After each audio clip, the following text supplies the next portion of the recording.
विभाजी आपका हमारे लिए वक्त निकालने के लिए।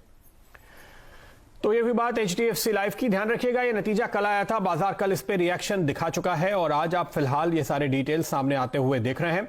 हमारे साथ तब हमारे आज के मेहमान जुड़ रहे हैं पैनोरमा टेक्निकल्स के अल्पेश फुरिया। अल्पेश जी, स्वागत है आपका। HDFC लाइफ पे लगातार आपकी नजर रही है और आप खरीदारी की राय देते रहे थे।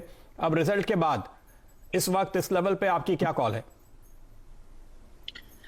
Good morning Pradeep. देखिए, मैं समझता हूँ कि ऑन द अपसाइड में करीबन 630 से लेकर 650 एक बहुत ही एक स्ट्रांग सप्लाई की रेंज होगी। अब इस स्टॉक को एक अगर हम हायर टॉप हायर बॉटम की फॉर्मेशन में पकड़ दें तो उसके जो टारगेट थे वो भी यहाँ पे अचीव होते हुए दिख रहे हैं। तो मैं समझता हूँ कि एक स्टॉक है जो है, अब ये अगर 600 के नीचे कहीं पे भी सस्टेन होता है, 600 एक बहुत ही स्ट्रांग सपोर्ट है, जब तक ये इसको तोड़ता नहीं हमारा व्यू बैरिश नहीं होगा। लेकिन 600 के नीचे अगर ये कहीं पे भी सस्टेन होता है तो फिर मुझे लगता है कि एक स्टॉक अच्छे खासे एक करेक्शन के लिए, करेक्टिव मूव के लिए तैयार होगा और ये करेक्टिव मूव आपको एक अच्छी खासी बाइंग अपॉर्चुनिटी प्रोवाइड करेगी फिर से एक मीडियम टू लॉन्ग टर्म। तो मेरा मानना है यहां से एक बारी के लिए आपको थोड़ा कॉशन होना चाहिए HDFC लाइफ की, जहां तक बात है। ओके, कॉशंस व्यू रखने की राय फिलहाल आपके लिए दी जा रही है। ये बताइए आज आप कौन से ट्रेडिंग कॉल्स दे रहे हैं? दो स्टॉक मैंने सिलेक्ट किए हैं। एक का है फार्मा, जो कि आज एक बहुत ही अच्छे से आउट परफॉर्मेंस सेक्टर है, तो उसके अंदर से जो मेरी पहली पिक है वो है बायोकॉन की। बायोकॉन में आप देखेंगे प्रदीप तो आज करीबन 10% के ऊपर का एक ओपन इंटरेस्ट जो एडिशन हुआ है और जिस तरह से के एक ट्रायंगल की फॉर्मेशन का एक ब्रेकआउट हमको देखने को मिला है, तो मुझे लगता है कि ये स्टॉक्स आने वाले दिनों में एक अच्छा खासा आउट परफॉर्म कर सकता है। 420 एक बहुत ही स्ट्रांग सपोर्ट है, जब तक ये स्टॉक ये सपोर्ट को नहीं तोड़ते मुझे लगता है कि अपसाइड इसके अंदर कंटिन्यू रहेगी। ऑन द अपसाइड में मेरे जो शॉर्ट टर्म के टारगेट है वो 449 और 464 के रहेंगे। और एक दूसरा स्टॉक मेरा रहेगा वो है अपोलो टायर का। प्रदीप, अगर ये स्टॉक के अंदर भी आप देखें तो आज एक ओपन टू हाई सेम है और यहाँ पे भी एक 10% से ज्यादा का एक ओपन इंटरेस्ट में एडिशन हमको देखने को मिला है। तो यहाँ पर मैं थोड़ी सी एक सेल की राय दूंगा। मुझे लगता है कि 112 का स्टॉप लॉस लगा करके करीबन 109 110 के बीच में अगर सेल किया जाए तो डाउन साइड में मुझे लगता है कि एक हल्की सी करेक्टिव मूव मिलेगी जो स्टॉक को करीबन 104 और 101 तक के लेवल तक लेकर के जा सकती है। ओके, तो ये आपकी कॉल। इस समय आप कह रहे हैं अपोलो टायर्स पे शॉर्ट करने का नजरिया रखना चाहिए और यहां पर आपको 101 और 104 तक के टारगेट नीचे की तरफ दिखाई देंगे। 112 पे लगाएंगे आप स्टॉप। दूसरी ओर बायोकॉन पे खरीदारी करने की सलाह है। 449 और 464 तक के टारगेट यहां पर दिखाई देंगे। 420 पर एक आपको रखना चाहिए स्टॉप। तो ये वही आपके कॉल्स। और चलिए मैं आपको बताता हूं आज का मेरा पंड्या का फंडा स्टॉक।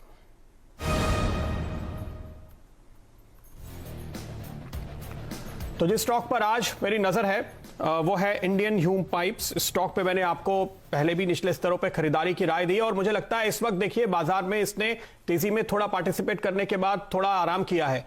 आज बाजार में वही स्टॉक चल रहे हैं जो एक अच्छे पार्टिसिपेशन के बाद थोड़ा आराम कर चुके हैं और अब उन स्टॉक्स पे आपको खरीदारी के लिए रिस्क रिवॉर्ड रेशियो ज्यादा बेहतर दिखाई दे रहा है, तो लोग वहां पर खरीदारी करने की कोशिश कर रहे हैं। इस लिहाज से इंडियन ह्यूम पे मुझे लगता है आपके लिए इस समय एक शानदार मौका बनता है। रिस्क रिवॉर्ड रेशियो काफी अट्रैक्टिव है। मेरा शुरुआती टारगेट यहां पर 240 का होगा, लेकिन मैं आपको याद दिला दूं 52 वीक हाई था इसका 334 रुपए, लाइफ हाई था इसका 594 रुपए। तो अपने लाइफ हाई से अभी भी ये 1/3 लेवल पे चल रहा है। खरीदारी की वजह, ये राय देने की वजह क्या है? देखिए, एक तो ये कि अब ये थोड़ा वैल्यूएशन अभी भी काफी सस्ता आपको दिखेगा, मुश्किल से 10-11 के पी पे चल रहा है, लेकिन ये जो पी है अपने आप में वो काफी डिप्रेस है क्योंकि बाजार ने बहुत सारे डिस्काउंट, बहुत सारे निगेटिव्स को डिस्काउंट किया है और अब यहां से आपको जो खबरें आ रही हैं, जो नतीजे आ रहे हैं वो इतने बुरे नहीं आ रहे, जो आंकड़े आ रहे हैं वो इतने बुरे नहीं आ रहे। इस वजह से आपको अब यहां से ही एक कैचअप देखने को मिल रहा है और एक रीरेटिंग होती हुई नजर आएगी। तो इस कंपनी के लिहाज से अगर आप देखें 4,500 करोड़ रुपए की ऑर्डर बुक है। अब कोविड की वजह से पिछले 2-3 महीने में ठीक है एग्जीक्यूशन की रफ्तार थोड़ी कम हुई, लेकिन आपने क्या देखा? आपने रेलवे मिनिस्टर की ओर से ये जानकारी आते हुए देखी कि उन्होंने दरअसल इस मौके का फायदा उठाया और काफी प्रोजेक्ट एग्जीक्यूट किए। ये बात सरकारी प्रोजेक्ट में हर जगह हुई है, खास तौर पे मेट्रोस के बाहर काफी जगह पे राज्य सरकारों ने अपने कामकाज को आगे बढ़ाया। इसलिए जो सरकार की ओर से आने वाली डिमांड है, जो एग्जीक्यूशन है, वो दरअसल बरकरार रही है और वहां पर एक फायदा मिलता हुआ इस तरह की कंपनीज को नजर आ रहा है। तो गवर्नमेंट को सप्लाई करने वाली कंपनीज के लिए ये एक बहुत अच्छी खबर है। ये जो कंपनी बनाती है कंक्रीट पाइप्स, ये मोटे तौर पर राज्य सरकारों को देते हैं। इनको हाल में 250 करोड़ का ऑर्डर मिला था यूपी गवर्नमेंट से। नमामि गंगे प्रोजेक्ट के तहत इनको ऑर्डर मिले हैं। हर घर नल से जल पहुंचाने की जो योजना है उसके तहत इनको ऑर्डर मिले हैं, और वो सारे जो ऑर्डर्स हैं वो एग्जीक्यूट हो रहे हैं, चाहे वो तमिलनाडु की सरकार हो, चाहे वो यूपी की सरकार हो, वहां पे काम चल रहा है जमीन पे। इसलिए कोविड का इतना असर नहीं। और स्टॉक ने, बाजार ने जो डिस्काउंट किया, ये ऑर्डर अगर मैक्सिमम कुछ हुआ है तो वो एग्जीक्यूशन 1 महीने, 1.5 महीने या 2 महीने आगे चला गया।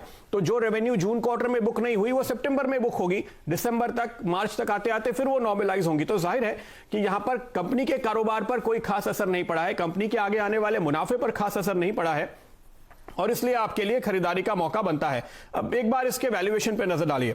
इसका टर्नओवर है साल का करीब 1600 करोड़ रुपए। मार्केट कैप इस समय मैं देख रहा हूं 850 करोड़ रुपए, तो आधे पे है। हमने इसको अपने टर्नओवर से दुगने मल्टीपल पे ट्रेड होते हुए देखा है, तो वैल्यूएशन उस लिहाज से नीचे है इस वक्त। 2.5% की तो डिविडेंड यील्ड आती है। हालांकि डिविडेंड आगे जाते हुए, मुनाफा आगे जाते हुए तेजी से बढ़ेगा, जो एनालिस्ट इसको ट्रैक करते हैं उनका मानना है।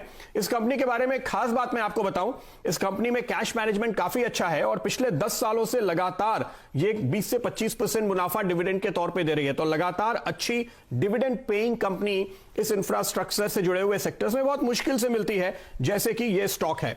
एक और आखिरी बात जो मुझे इस कंपनी के बारे में अच्छी लगती है और जिस वजह से ये मेरा फेवरेट है, और जब भी ये स्टॉक नीचे आकर मौका देता है मैं आपको खरीदारी की राय देता हूं, उसकी वजह यह है कि 69% प्रोमोटर्स की होल्डिंग है। तो छोटी कंपनी में जहां पर प्रोमोटर्स एक अच्छी खासी होल्डिंग रखते हो, उसको बरकरार रखते हो, उन पर आपको भरोसा करना चाहिए। जहां ऑर्डर बिल्कुल सामने है, एग्जीक्यूशन बिल्कुल सामने है, और आप बहुत आराम से अंदाजा लगा सकते हैं कि आगे आने वाले क्वार्टर्स में किस तरह के नतीजे आएंगे। इसलिए अगर आप हाल की रिपोर्ट्स भी देखें, जो एनालिस्ट इसको ट्रैक करते हैं लोकल लेवल पे, वो सभी यहां पर बुलिश दिखाई दे रहे हैं। इस पर एक राय लेते हैं तकनीकी तौर पे। अल्पेश जी, आपके चार्ट्स क्या कह रहे हैं, क्या है आपके टारगेट?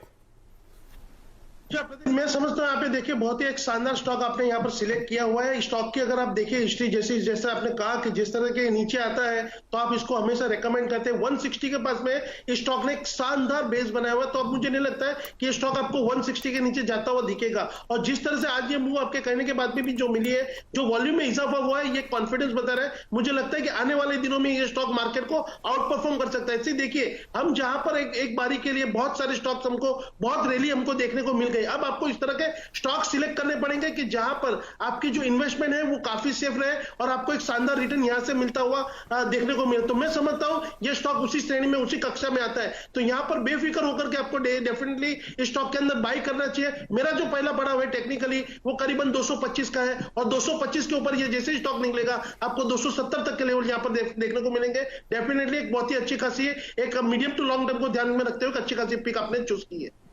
बिल्कुल, तो ये आपके लिए राय, ये था मेरा इस वक्त का पंडित।